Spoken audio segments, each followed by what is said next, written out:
ஓம் ஸ்ரீ குருப்யோ நமக. இந்த பதிவை பார்த்து கொண்டிருக்கின்ற அனைவருக்கும் எனது வணக்கத்தை தெரிவித்துக் கொள்கின்றேன்.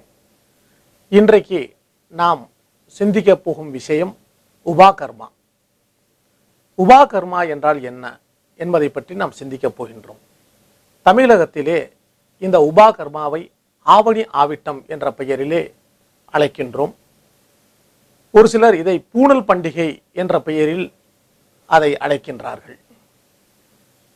பூணல் பண்டிகை என்றால் பூணலை மாற்றிக்கொள்வது, பழைய பூணலை கலற்றிவிட்டு புதிய பூணலை போட்டுக்கொள்வது பூணல் பண்டிகை என்ற அளவிலே அதை சுருக்கி கூறுகின்றார்கள்.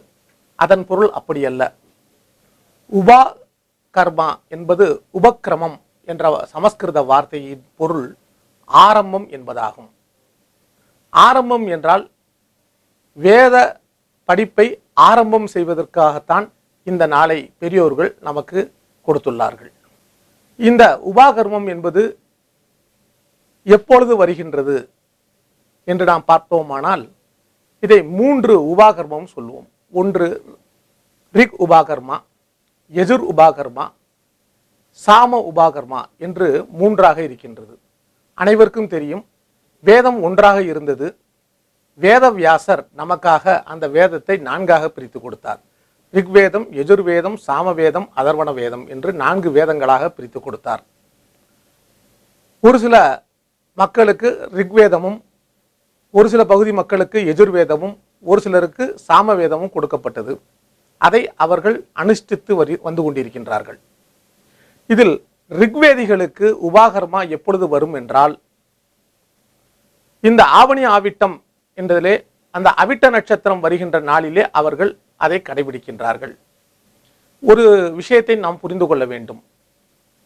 சாந்திர மாச அடிப்படையிலே மாதத்தை கணக்கிடும் போது ஆடி அமாவாசை முதல் ஆவணி அமாவாசை வரை அந்த மாதத்திற்கு தான் நாம் சிரவண மாசம் என்று கூறுகின்றோம்.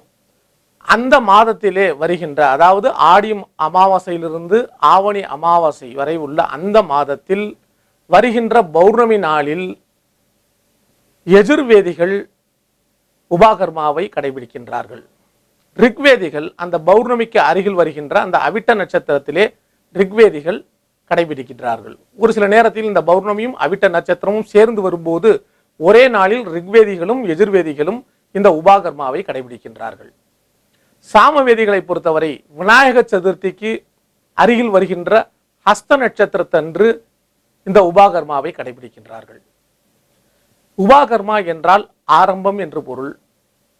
வேதத்தை நாம் அனுஷ்டிப்பதற்கு, கற்பதற்கு இந்த நாள் ஒரு முக்கியமான நாளாக கருதப்படுகின்றது. இந்த நாளிலே நாம் என்ன செய்ய வேண்டும் என்றால், காலையில் எழுந்திருத்து சந்தியாவந்தனம், சமிதாதானம் போன்றவைகளை முடித்துக்கொண்டு ஆச்சாரியன் இருக்கின்ற இடத்திலே அனைவரும் குழுவாக வந்திருந்து அங்கு நாம் செய்ய வேண்டிய அனைத்து வேத விதிகளின்படி செய்ய வேண்டிய காரியங்களை நாம் செய்ய வேண்டும். பொதுவாக பிரம்மச்சாரிகள் 3 இலை கொண்ட பூணலை அணிந்து கொள்வார்கள். திருமணம் ஆனவர்கள் 6 இலைகள், அதாவது 3 இலைகள் 3 இலைகளாக சேர்த்து 6 இலைகள் உள்ள 2 பூணலை போட்டுக்கொள்கின்றார்கள். இதை நாம் செய்யும்போது காண்டரிசி தர்ப்பணம் என்பது வருகின்றது. ஏன் இந்த ரிஷி தர்ப்பணம் என்பது இதில் மிக முக்கியமானது. எம்பெருமான் மகாவிஷ்ணுவினால் படைக்கப்பட்ட இந்த பிரபஞ்சத்திலே இந்த வேத ஒளிகள் இருக்கின்றன. அந்த வேத ஒளியை கண்டறிந்து நமக்காக கொடுத்தவர்கள் ரிஷிகள். அதனால் அவர்களை மந்திர திரஷ்டா என்று கூறுகின்றார்கள். ரிஷிகள் மந்திர கர்த்தாக்கள் என்று அழைக்கப்படுவதில்லை. மந்திர கர்த்தா என்றால் ஆங்கிலத்திலே எடுத்துக்கொண்டோமானால் இன்வென்ஷன் என்ற வார்த்தையை உபயோகப்படுத்தலாம். ரேடியோ இன்வென்டட் பை மார்கோனி என்றால் ரேடியோ என்பது இல்லாதது, அதை புதிதாக கண்டுபிடித்தவர் மார்கோனி என்று சொல்லலாம். இதே இந்தியாவை கண்டுபிடித்தவர் வாஸ்கோடகாமா என்றால் இந்தியா என்ற பகுதி இருந்தது, அங்கு மக்கள் வாழ்ந்து வந்தார்கள். ஆனால் உலகத்திற்கு அதை அறிவித்தவர் வாஸ்கோடகாமா. எனவே அவர் டிஸ்கவர்டு என்கின்ற வார்த்தையை தான் உபயோகப்படுத்த வேண்டும். அதுபோல ரிஷிகள் இந்த பிரபஞ்சத்திலே இருக்கின்ற அந்த ஒளியை கண்டறிந்து கொடுத்ததனால் அவர்கள் மந்திர திரஷ்டாக்கள் என்று அழைக்கப்படுகின்றார்கள். அந்த ரிஷிகளுக்கு மரியாதை செலுத்தும் விதமாக அவர்களுக்கு நாம் தர்ப்பணம் செய்கின்றோம்.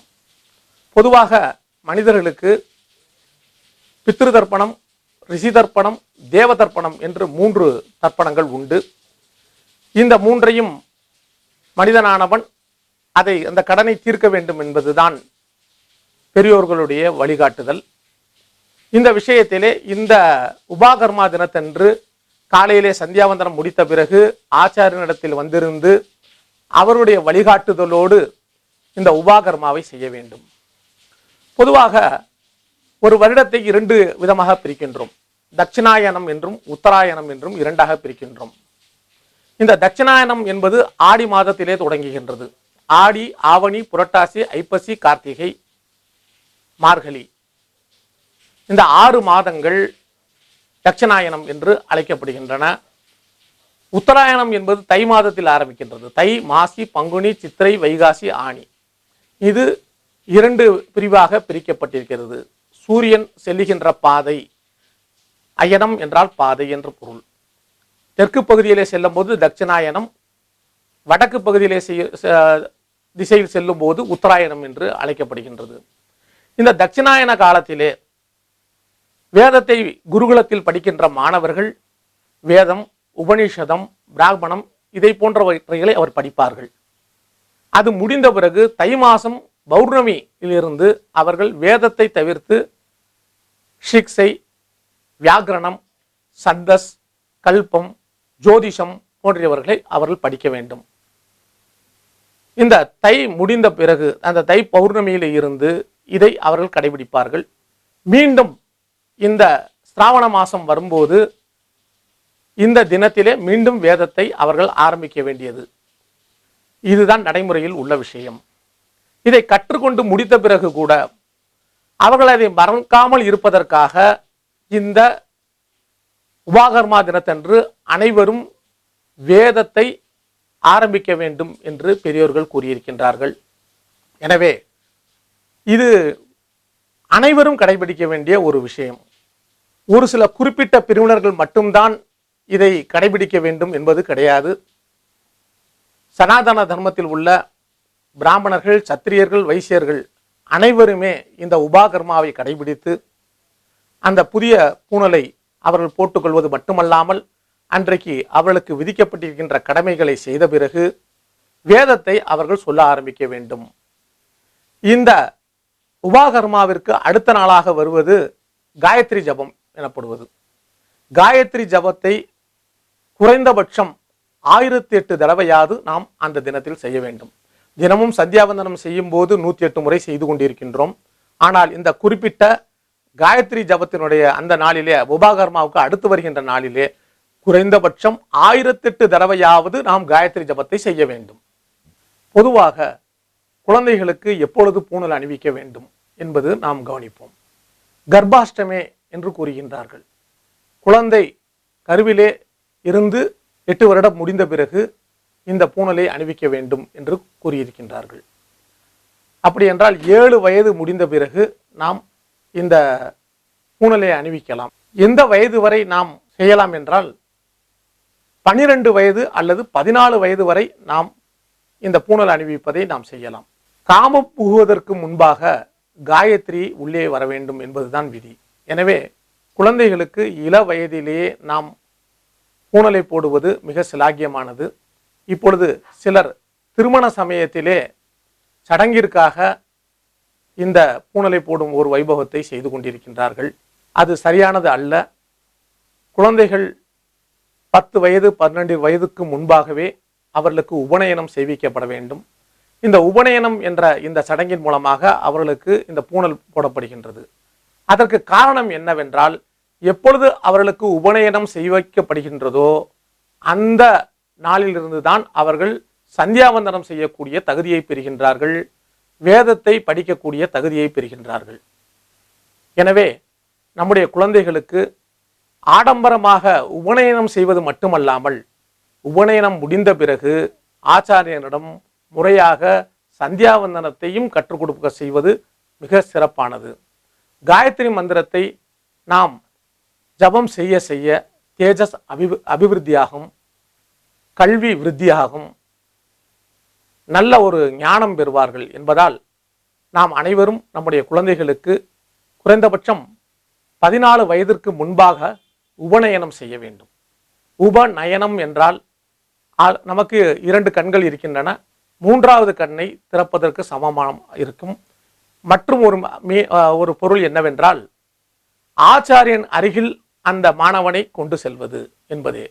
எனவே இந்த உபநயனம் என்னும் இந்த முக்கியமான ஒரு விஷயத்தை நம்முடைய சமுதாயத்தில் உள்ள அனைவருமே குழந்தைகளுக்கு 14 வயதிற்கு முன்பாக உபநயனம் செய்வித்து அவர்களை சந்தியாவந்தனம் மற்றும் வேதத்தை ஆரம்பிக்கும்படி செய்ய வேண்டும். இந்த நாளை, இந்த உபாகர்மா நாளை ஸ்மார்த்தர்கள் ஹயக்ரீவருடைய ஜெயந்தியாக கொண்டாடுகின்றார்கள். அதே போன்று இந்த வேதத்திற்கு தாயாக விளங்குகின்ற காயத்ரி மாதாவினுடைய ஜெயந்தி விழாவாகவும் கொண்டாடுகின்றார்கள். இந்த நவீன காலத்தில் வேதத்தை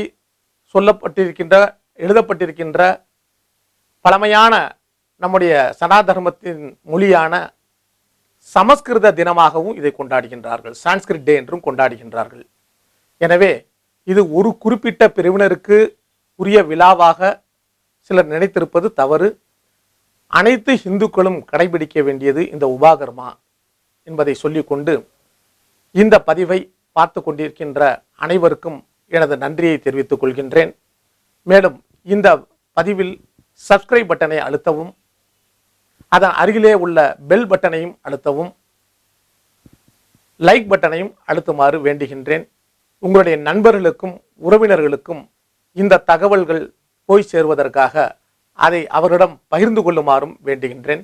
நன்றி, வணக்கம்.